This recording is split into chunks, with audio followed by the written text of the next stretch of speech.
ইসলামকে বর্তমান যুগে অচল সাব্যস্ত করার চেষ্টা চালিয়েছে। জোরে বলেন ঠিক কিনা?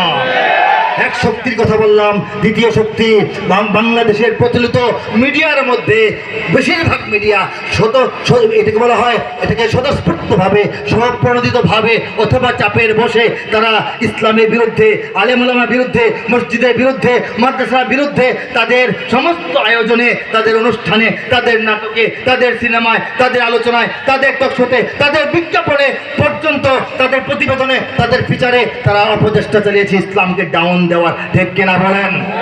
আরেক শক্তি, নাম জানা অজানা, চেনা অচেনা, সরকারি তালিকাভুক্ত অথবা তালিকার বাইরে অনেক নামি বেনামি দেশি বিদেশি এনজিও এদেশের গণমানুষের অন্তর থেকে, এদেশের নারীদের হৃদয় থেকে, এদেশের সাধারণ মানুষদের জীবনাচার থেকে, এদেশের নতুন প্রজন্মের শিক্ষা ব্যবস্থা, সংস্কৃতি, চিন্তা, চেতনা, উপলব্ধি, অনুভূতি, অন্তর, দেমাগ, বিবেচনা থেকে ইসলামকে মাইনাস করার ষড়যন্ত্র 54টা বছর যাবত চালিয়ে আসছে। ঠিক কিনা বলেন?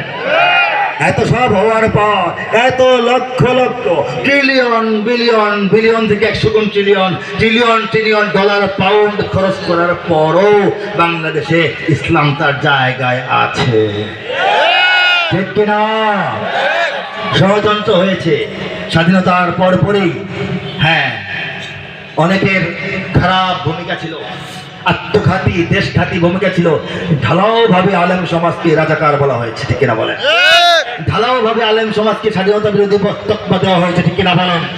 এরপর এক সময় মৌলবাদী বলতে শুরু করেছে, এক সময় মধ্যযুগীয় বর্বর বলতে শুরু করেছে, একদম সাম্প্রদায়িক বলতে শুরু করেছে, একদম এক সময় জঙ্গি বলার চেষ্টা করা হয়েছিল। ঠিক কিনা বলেন?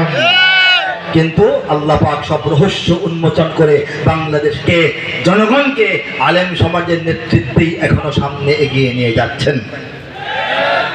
জঙ্গি নিয়ে ভঙ্গি করার সময় এবার শেষ। ঠিক না?